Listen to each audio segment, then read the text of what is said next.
Değerli seyirciler merhaba. Yeni bir gün, yeni bir haber. Haberimiz Almanya'dan geliyor. Çok sıcak bir haber.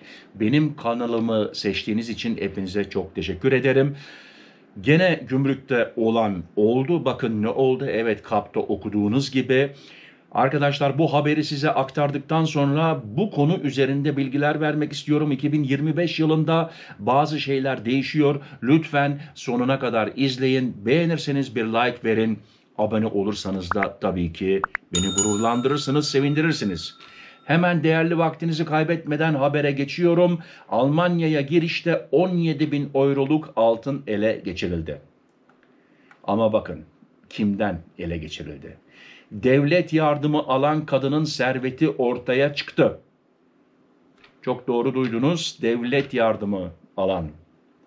Sosyal yardım alan kadına vergi kaçakçılığı soruşturması.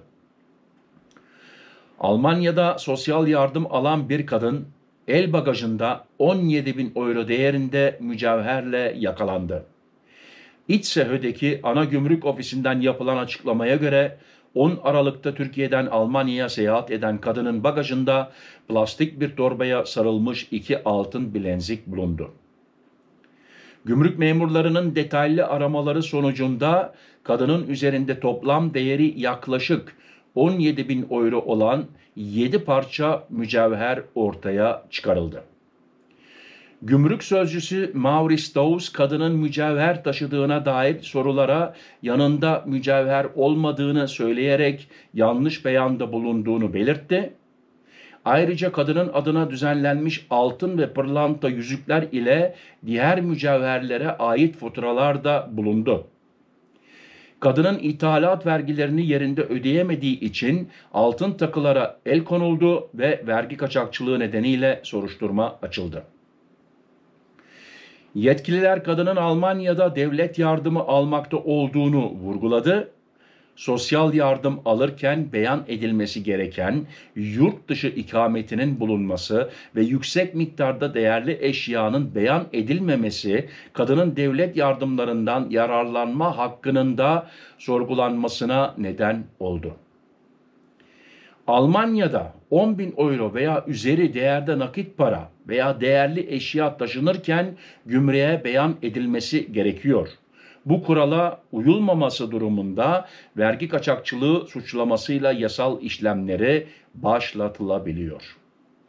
Evet arkadaşlar, Almanya'da diyor, tabii ki Avrupa'da sınırları geçerken de bunu beyan etmeniz lazım. Çok mühim. Şimdi iki noktaya değinmek istiyorum. 2025 yılından sonra, yani 1 Ocak'tan itibaren arkadaşlar, bilhassa İsviçre'de oturan değerli arkadaşlarım, seyirciler, Almanya'ya gittiğiniz zaman eskisi gibi 300 franklık, euro değil, 300 franklık eşya getiremezsiniz. Bu 150 frank oldu. Tek başı 18 yaş üzeri insan başı 150 frank oldu. Öbür ürünler tereyağıdır, ettir, alkoldur, şaraptır, biradır. Bunlar aynı arkadaşlar. Buna da tabii ki internetten daha detaylı bakabilirsiniz. Yalnız en mühim olan bilmediği arkadaşlar var. İsviçre'de eskisi gibi insan başı 300 değil. Yani 2 kişi gittin mi 600 euroluk alışveriş yapamazsın. 2 kişi gittin mi 300 franklık alışveriş yapabilirsin. Zaten frankla euro aşağı yukarı aynı. Şu anda biraz frank daha kuvvetli olmakta. 6 ay sonra ne olur bilmiyorum tabii. Arkadaşlar, bu konuya değinmişken tabii ki hepimizi de ilgilendiriyor. Türkiye'ye gidişte gelişte. Arkadaşlar, aynısı. 10.000'in üzerinde nakit para, değerli eşya, bunu beyan etmeniz lazım. Yani şimdi sen gittin memlekete, Türkiye'ye, düğün oldu, diyelim ki kızını evlendirdin, ne güzel takılar takıldı. Takı bu, takılır. Adam sana takı takarken faturasını da vermiyor. Sen bu takıları aldın, arabaya oturdun, Almanya'ya hareket ettin.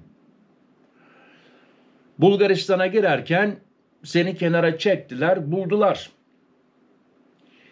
beyan etmediysen, gümrükte onu söylemediysen arkadaşlar takır takır senin elinden altınları alırlar, eline şöyle bir tane belge verirler, hadi bakalım derler ve yoluna gönderirler.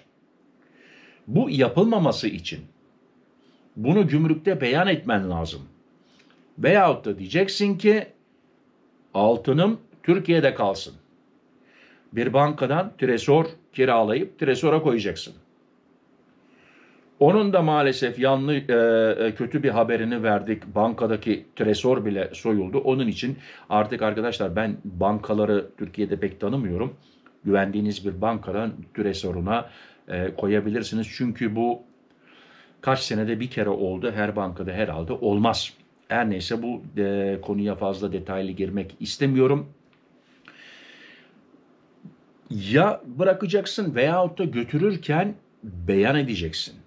Karayoldan gelirsen her sınır girişinde, çıkışında bunu beyan etmen lazım. Veyahut da diyeceksin ki ben uçakla gidiyorum. Diyelim ki İstanbul'dan Münih'e uçuyorsun. Bir İstanbul'da beyan ediyorsun. Ben bu kadar altın çıkarıyorum diye ve Münih'te beyan ediyorsun. Ben bu kadar altın getirdim. Kızımız evlendi. Tabii ki arkadaşlar devamlı fatura soruluyor. Bu işte sıkıntı yaşatıyor. Bu sıkıntı yaşatıyor. Ve Türkiye'den şimdi gelirken diyelim altını unutun. Yanınızda arkadaşlar ne kadar peynir getirebilirsiniz, ne kadar sucuk getirebilirsiniz. Efendime söyleyeyim ne kadar rakı getirebilirsiniz, ne kadar sigara getirebilirsiniz. Bunun içinde özel bir videom var. Bu videonun altında bakabilirsiniz. Linki var. Oradan da detaylı öğrenebilirsiniz. Çok kişi bilmiyor. Türkiye'den, Kapıkule'den Bulgaristan'a geçerken dikkat edin. Sigara içen vatandaşlarımız 2 paket serbest. Yani yanında 4 paket oldu mu kişi başı 2 paket serbest. Yalnızsan 2 paket. Yanında 4 paket oldu mu seni cezalandırma hakkı var. Yani bir ceza yiyebilirsin, bir para ödersin. Buna dikkat edin. Süt ürünleri, et ürünleri, sucuktur, peynirdir, beyaz peynirdir, kaşar peynirdir. Arkadaşlar yolda yiyeceğiniz kadar serbest. Daha fazlası yasak. Şimdi Almanya'da sosyal yardım alanlar demek ki Türkiye'deki servetinizle söylemeniz gerekiyor. Bu haberi okuduktan sonra bunu da öğrendik. Artık sizler ne düşünüyorsunuz bu konuda? Devlet size karışabilir mi? Sizin servetinize karışamaz mı? Sizler de bana yorumlarda düşündüklerinizi yazarsanız sevinirim. Videoyu beğendiyseniz bir like verin. Arkadaşlar sanırım çoğumuz izinliyiz, çalışmıyoruz. Hepinize hayırlı, uğurlu, dinlendirici bir gün diliyorum. Çalışan arkadaşlara tabii ki kolay gelsin, hayırlı işler, bol kazançlar diliyorum. Kendinize dikkat edin, sıhhatinize dikkat edin. Sıhhatli kalın, benimle kalın. Hoşça kalın. Murat.